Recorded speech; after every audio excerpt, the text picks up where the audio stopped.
Hi, I'm Christy and welcome back to my channel. In today's video, I'm here with some fake dating romance wrecks. So today's video is actually a collab with B from Mama Needs to Read Romance. She put together a bunch of booktubers to kind of collab and all give our fake dating romance wrecks. So definitely check out everybody else's videos as well today. I cannot wait to go watch them myself. So yeah, thanks so much to B for putting this together and I cannot wait to get into it. All right, so I am so excited to just kick off this video. So when I was making my list of fake dating wrecks, I had so many. My list was out of control. So I actually had to narrow it down and I decided to just stick to fake dating because otherwise I had like fake relationship, fake engagement, fake marriage. I had historical romances with fake engagements, fake relationships. And so I decided to just keep this one contemporary fake dating romances because I already had 17 to talk about just for that category. But I am going to possibly do another future video. So if you want to see like fake relationship, historical romances, let me know because I have a bunch of those to share as well. So for this, I'm just going to stick to the 17 that I have for fake dating in contemporary romances. So I'm just going to quickly run down all of these books and give you like a quick synopsis of them. Of course, if you ever want to see more of my thoughts or full reviews on any of these books that I talk about, I do review all of them on Goodreads, which you always can get to through the link in the description of all of my videos. So with that out of the way, let's get into the 17 recs that I have for you today. Okay, so I have a mixture of kind of older and newer romance books to talk about. So first up is The Dixon Rule by Elle Kennedy. This is her newest release, and this one is so much fun. This one has forced proximity. They're neighbors. The hero in here is a hockey player, and the heroine is a cheer captain for their college. And so basically these two kind of like banter and have some animosity right from the start, but they end up kind of in this like fake relationship slash frenemies with benefits situation. This is just so good and I love being back in an Elle Kennedy series. This has great sports time. It has friend groups. It has banter. The steam is steaming in here. This one does handle some more emotional and heavier content though, so definitely check content warnings because there is like some abuse assault that happens on page, so just know that going in. But yeah, The Dixon Rule by Elle Kennedy, her newest release. It's like a spinoff from her off-campus and Briar U series, like this like whole second generation of new characters in hockey in college. So good, highly recommend. All right, so next up is a new one. This one's actually one to add to your TBR because it comes out on June 18th, but I read an arc of it, so it's Not Safe for Work by Lindsay Lanza. This one, if you love The Hating Game by Sally Thorne, which is like a classic, this one you're really going to enjoy because it has similar vibes and kind of feelings where they're coworkers. She thinks he hates her. He's secretly pining into her, and it's just so good. But in here you actually get the hero's POV. He's a major cinnamon roll. He has a hedgehog as a pet. It is so much fun. So basically in here, the hero and heroine, like I said, they've worked together for years. So the hero has actually been into the heroine from the moment that he met her, like literally the minute he met her years ago when he hired her, because he's like one of the founding members of the team. And so he's been into her since then, but never made a move. And then she ended up right before he was going to make a move, she ended up dating somebody, which she actually just broke up with when the story starts. So basically she was dating one of the investors for the company. And so now she has to be around him. Sometimes she's also kind of being harassed by a potential client at work. And so the hero kind of steps in and saves her at the right time and says he's her boyfriend. And it goes from there where she's like, this could actually like work a little bit longer. And so they decide to play into it for a while. There is like a work trip they go on together with like only one bed set up. Like I said, he's been pining after her for years. It is so good. He is not mad about having to fake date her. And I just really enjoyed it. It also really heavily focuses on women working in the tech world and kind of the patriarchy and all of that that's going on and all of the kind of like politicalness of working in that kind of environment. So it has that going on, which can be frustrating for the heroine for sure. So yeah, definitely check this one out. It is out on June 18th. Next up is Best Laid Plans by Emily Silver. So this is part of her hockey romance. So this has a hockey hero. He falls first. It's a reformed bad boy. Heroine in here is the hero's teammate's little sister, as well as her ex plays on the team as well and is one of his teammates. And so it's basically where the hero has this like bad boy image and the PR for the team is like, okay, you need to like clean up your act, get things together. You need to start dating somebody, and like you should date the heroine, who actually is an intern. She works for like in the physical therapy department of the team. Like I said, her brother is one of the hero's teammates, her ex as well. And so they start fake dating to kind of save his image. Hockey setup, cute, quick read on KU. Next is The Fake Mate by Lana Ferguson. This is one of my favorites. I loved it so much, read it last year. This is a paranormal wolf shifters romance. It has Omegaverse with Alpha and Omega. It has nodding. It's also set in like a contemporary setting, so they're doctors as well. So it feels kind of like lighter on the paranormal elements, even though those are like a huge aspect of the book. It feels very much like modern and like a contemporary contemporary reader could pick this up and read it because it's set in this like doctor hospital setting. So I feel like it's such a good one to get into if you're new to paranormal or like alpha omega.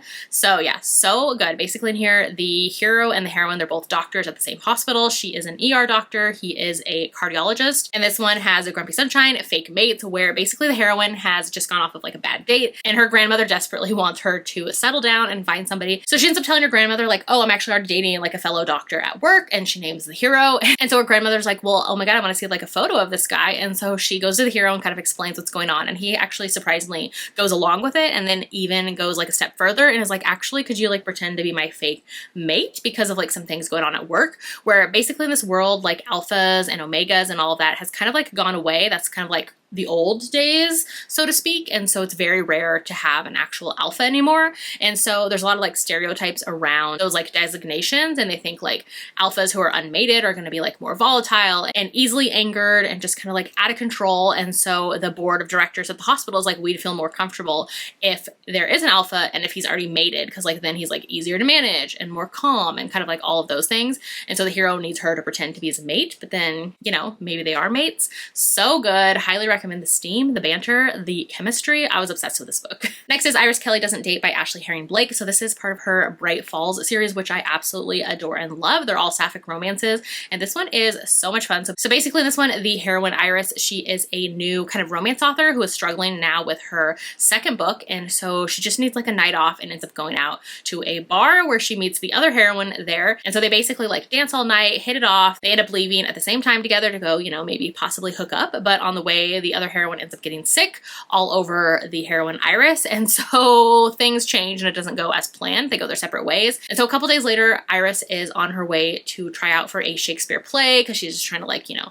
clear her mind and all of that so she can write. And she ends up running into the other heroine there and the other heroine's friends and her ex is there. And they kind of all assume that they hooked up that night and are a couple now. And so Stevie, the other heroine, is like, oh my God, could you just like go along with this and pretend we're dating? So yeah, it kind of goes from there where Stevie basically asks Iris to help her out. And then Iris is like, you know what, I'm kind of into her, as well as this might help me write my next romance book. And so she goes along with it. So fun. Really love like the friend group of this one. And yeah, just highly recommend this whole series. All right, next is Scoring the Player by Rebecca Jinchak. This is my favorite book in the Campus Wallflowers series. It is so good. So this is a college sports romance series where basically in here, the heroine is kind of like a wallflower. And one night she's at a college party and she's like telling her friends how into the hero she is. He is the like star quarterback of the football team at the college and she's just like super crushing on him. So she's telling all of her friends about it, and then she doesn't realize that somebody's actually secretly recording the conversation. And so the next day, that video goes viral of her talking about her crush on the hero. And so like she's super embarrassed, and she actually ends up getting stuck in an elevator with the hero. And so of course, like he knows now how she feels about him. And so they kind of talk while they're in the elevator together. And he's like, actually, like we could kind of play into this. Like you could help me out because his ex is kind of bothering him, and everybody's already talking about them and assuming they're together. And so they decided to a fake date. So good if you just want like a cute sports romance series where the heroine is like this shy wallflower who's never even been kissed. Gets her crush. So good. Next is Before the Sunset by Laura Pavlov. This is part of her Cottonwood Cove, a small town series. They're all kind of like interconnected standalones. Really love the entire series, but this one is so much fun. This one is a best friends to lovers fake dating setup where basically the hero is an actor and things are going super well for him. He's signed on to do the second season of this like super popular show, but one of his co-stars is kind of giving him a hard time in the press and the media. And so his manager is like, hey, you know, maybe if you're like dating somebody, it would kind of, you know, give you a better image. So he goes to his childhood best friend, which is the heroine, and she's coming back to their small town. Her ex is actually now kind of engaged or with somebody else. And so she's like, oh my God, like if I can prove to him that I'm over him, this would work out perfectly. So they fake date as well as they start to have this friends with benefits situation. Really enjoy this one. Like I love a childhood best friends to lovers moment with fake dating. So good. Highly recommend the whole series. Next is The Antihero by Sarah Kate. So this is the first book in her Good Brothers series, I think it's called. And so basically this one does deal with like religious recovery and self-discovery and exploration and kind of all of those themes. This one is opposites attract as well, or basically in here, the hero is the son of this like prominent pastor, and he has always been like the good boy and kind of just does everything that his family expects of him. He's like the perfect son, kind of just strives to be perfect. And so basically in here, one morning he's at his favorite diner and he sees the heroine there who is just come off like a night working at a nightclub where she actually works like at a sex club. So he sees her and is like super intrigued by her. Like she has dyed hair, she has piercings, I think she's tattooed as well. He's super pulled in to kind of just everything about her. He ends up paying for her meal, but then they go their separate ways. And so then a couple days later, this huge like scandal blows up about his father, that he's actually like a VIP member at this sex club and that basically his whole life is a lie. So the hero's world kind of gets thrown upside down because he doesn't know anything about who he is, who his father is, who his family is, and he can't believe it. And so basically the heroine works at the sex club that his father was like a member of. And so it turns into this like revenge plot where he wants to get back at his family and kind of just like expose them. And he's so sick of them pretending to be this like good family when they're actually not. So he wants to ruin them publicly. And then the heroine as well, she wants to get back at like her ex who kind of ran or was like a manager of the club. So yeah, he wants to ruin his family's reputation. So they decide to fake date, and then they step it up a notch by filming videos together as well to kind of put out there publicly. So it goes from there, has a BDSM kind of kink exploration as well. Super enjoyed this one. It's my favorite in the series so far. All right, next is Yours Truly by Abby Jimenez. I love this one so much. I feel like everybody's read it, but if you haven't, highly recommend. My favorite from this author. I love it so much. Basically in here, the heroine is an ER doctor. She's recently divorced. She also has the weight on her shoulders of her brother needed a kidney replacement. She is trying to get a promotion at work. So she's just like hoping for all the best things. And then the hero ends up coming. He's a new doctor at the work. And then she finds out that he possibly might be getting the promotion, as well as like their first meeting doesn't go very well. And so she takes like an instant disliking to him. And so it kind of goes from there where actually the hero, he just has like really bad social anxiety. He's not good at first meetings. And so he ends up like penning her a letter, writing her a letter, and they kind of start sharing letters back and forth and get to know one another. And then she realizes there's like, you know, more to him than she initially thought. The hero in here is the most genuine, sweetest, most perfect. Like he is everything, like a good guy hero you could ever have. I love him so much. He tells the heroine that his ex is now engaged to his brother. And so he asks like, can you come and be my fake date around my family? And so it kind of goes from there. Really enjoyed seeing the anxiety rep in this one, as well as the heroine like sticking up for the hero to his family. Just so good. Love this one so much. Next is Glimmers of You by Catherine Cowles. So this is a small town romance. It has brother's best friend, friends and lovers, chronic illness rep where the heroine has type 1 diabetes. It has a billionaire hero and then romantic suspense as well. So basically in this one, the hero and the heroine and all of the heroine's brothers all kind of grew up together. They were friends as children. We see that he's best friends with her brothers, but he's also friends with her as well. So in the beginning, we see how the heroine kind of gets injured and finds out that she has type 1 diabetes, and the hero starts to pull back from her because he lost his sister who he super loved to something that he couldn't control. So he feels really out of control and tries to pull back from the heroine because he doesn't want to get like, you know, emotionally attached to anybody and lose them possibly. So we see them as childhood friends, and then they kind of like separate and go their separate ways. And now he is back in town years later, and he ends up seeing the heroine, and she's actually trying to turn down somebody who like continuously keeps asking her out. And so she sees the hero across the way and she's like, oh, can't date you because actually he's my boyfriend. And so the hero surprisingly goes along with it, and then he's like, we should like play into this longer.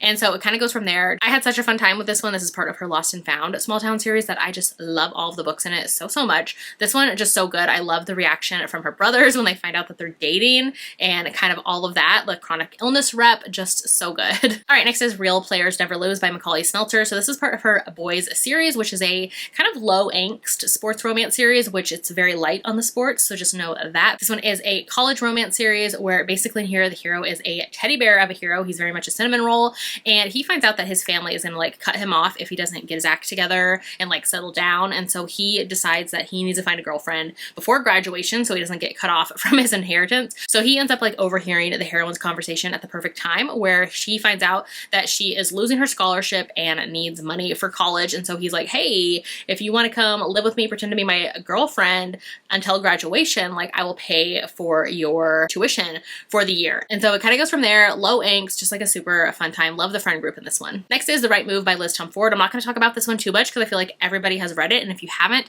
you absolutely need to read it immediately. I love this book so much. One of my all-time favorites. This is a sports romance series where the hero is an NBA basketball player. The heroine is actually a flight attendant for a hockey team, and she is his sister's best friend. This has forced proximity. They become roommates. It's opposites attract. Basically in here, the heroine finds out that her long-term kind of live-in boyfriend is cheating on her. She needs a new place to stay. And so her best friend is like, well, you can go live with my twin brother. He has a extra room. And so she moves in with him, which at first he's like not into having somebody living in his space, but for his sister, he'll do anything. And so their opposites attract, and it goes from there with him. Actually, he's the new captain of his basketball team, and his boss slash like the owner of the team is like, hey, like you're just into sports. Like I feel like you need to open up to your other teammates. You need to like have something outside of sports, like in your life. And so he's trying to prove to them that he does. So he's like, oh, actually I have a girlfriend. Like she's right there. And so it goes from there. So good. This like perfect book. Like if you haven't read this book, please go do it. All right, next is Faked by Carla Sorensen. So this is part of her Ward's Sister series, which is a spinoff from her Washington Wolf series. So it's a sports romance series,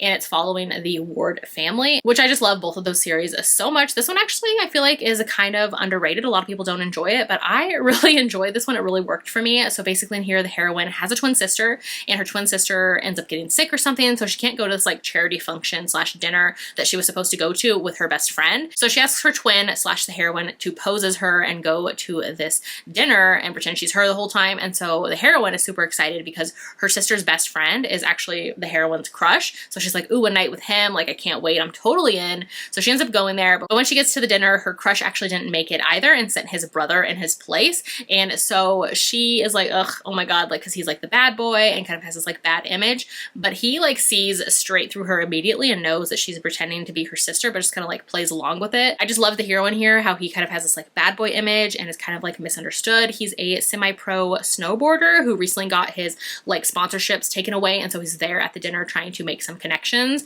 And so his family is like running, I think, the dinner event, and his parents end up getting invited to like a possible investor. And so the investor like really hit it off with the hero and the heroine. And he's like, well, you two need to come to the dinner as well. And like, you're such a cute couple. And so they have to like fake date longer. And so yeah, I just really enjoyed this one. Definitely underrated in the series. I appreciated it for what it is. And like, I love like a bad boy hero who is more, you know, than what it seems. Really like this one. All right, next is The Bodyguard by Catherine Center. So this one, this author, she writes more like women's fiction, but like they have like a side little like romance in it. So there is romantic elements. I think there's only like kissing only though. So there is that if you want more of like a lower steam book. So just know that going in. This one I really enjoyed. Basically in here, the heroine is actually the one who's the bodyguard, and she works for this like protective agency firm where they basically like, you know, are security or bodyguards for wealthy people. And so she gets hired, or her team gets hired to look after the hero, who is actually like this famous actor. And basically he has a stalker, and he's supposed to be going back to his small town to spend time with his family. And so he needs a bodyguard for the stalker situation, but he also doesn't want his family to know or like be worried about him that he has a stalker. And so he wants the heroine to obviously be his bodyguard, but also pretend that she's there as his girlfriend because he doesn't want his family to know. And so it goes from there. This was just like really cute and fun. Had a good time with this one. I really enjoy this author's books when I'm in the mood for just kind of like a more low angst, low steam romance. All right, next is Blindside by Candy Steiner. This is part of her, I think, Red Zone Rivals series, I think. It's a sports romance college series. I love this one. It's my favorite in the series for sure. In this one, the hero is a college football star, and the heroine works for PR for the team, where basically the hero recently got broken up with by his like long-term high school girlfriend. And so he's crushed and not doing so well in media. And so the PR for the team are like, hey, you need some like media training. So they hook him up with the heroine and like, you know, you guys need to work on his media and kind of presence for interviews. So him and the heroine are set to meet at a coffee shop. And when he shows up, he notices that the heroine's totally crushing on like the musician at the coffee shop. And so he's like, hey, I can help you out. Like if I pretend to be interested in you, you could probably gain the attention of that guy that you're crushing on. And it will also help me out because like I'm trying to get the attention of my ex-girlfriend back. And so it kind of goes from there with them fake dating. This one I love. We get some like teach me lessons. The heroine wears glasses. She reads romance books. I love in here how the hero actually grabs her books off of her bookcase and like finds her highlights, her annotations, and like acts out scenes with her, or like knows, you know, maybe how to please her because of the things that she's highlighted in her books. This one's just so good. If you want like a college sports fake dating one, I highly recommend. All right, next is Love Light Farms by B.K. Borison. So this one, I will say, like, it is less Christmassy than you'd imagine from the cover. It is set as a Christmas tree farm, but it takes place mostly in fall and the season leading up to Christmas season. So it is wintry, but like not overly Christmas if that's your worries of like reading it in the summer. But it's the start of a really cute small town series. This one is Best Friends to Lovers, and of course fake dating. And this one I really enjoyed. So basically in here, the heroine owns the Christmas tree farm, which is Love Light Farms, and her business is failing. She's in debt. She needs like money or something. And so she ends up entering join this social media contest where she can win this like, I think like $100,000 grand prize, as well as get like social media presents. And so on the application, she actually wrote that she owns the Christmas tree farm with her boyfriend, but the only problem is she doesn't have a boyfriend. And so when somebody from the contest shows up to kind of like interview or talk to her, she's like, oh my God, panics, and asks her best friend slash the hero to be her fake boyfriend. And so it kind of goes from there. I really loved in here how they've been best friends for like 10 years, I want to say. Both of them have actually been into one another, but they don't want to like mess up their friendship, so they've never like crossed that line. Slow burn, really enjoyed it. I love this whole series. This is like a good start to it, but the rest of the books in the series are like top tier, just saying. So yeah, really enjoyed this one. All right, and then lastly is Written in the Stars by Alexandria Belfleur. I love all of the romances by this author so much, but this one is so good. This is a sapphic romance. It has opposites attract. This one's actually a Pride and Prejudice retelling, and it is just so much fun. Basically in here we have two heroines. One of them is like this uptight kind of mathematician. The other one is very like free-spirited. She does astrology on social media, so very like opposites attract. I love all the books in the series. I love all the books by this author, but this one is so good. I love the chemistry and connection between the two heroines and the friend group. Basically in here they have to fake date because one of the heroines is like, okay, my brother, he like means well, but he's a little overbearing and try to get me like hooked up and matched up, and like, can we just say our date went well and like pretend we're dating? And so it kind of evolves from there. Just so good. Really enjoyed this one. All right, so those are all the fake dating romance recs that I have for you today. Like I said, these were just the contemporary romances that I had to recommend that have fake dating. I do have some other ones that are like fake fiance or fake engagement or fake married. I also have some historical fake relationship romance recs as well. I'm actually probably going to film that video as well to come up. So yeah, if you want to see that, definitely check it out probably next week. So yeah, this was so much fun. Thanks so much to Bea for putting this together. Romance recommendation videos are always my favorite to do, but I always like have so many to recommend, so I try to cram as many in as I can. So hopefully you find a new book to love, or if you've read any of these, let me know. If you have any fake dating romances to recommend me, I'd love to know as well. Definitely go check out everybody else's videos, part of this collab. I can't wait to go watch them myself. If you'd rather leave me an emoji in the comments instead today, leave me the sunshine emoji, because it is summer now. It's June. It is super sunny today. So yeah, the sunshine emoji. If you haven't done so yet, make sure to like and subscribe so you don't miss out on any of my future videos, and I will see you in my next one.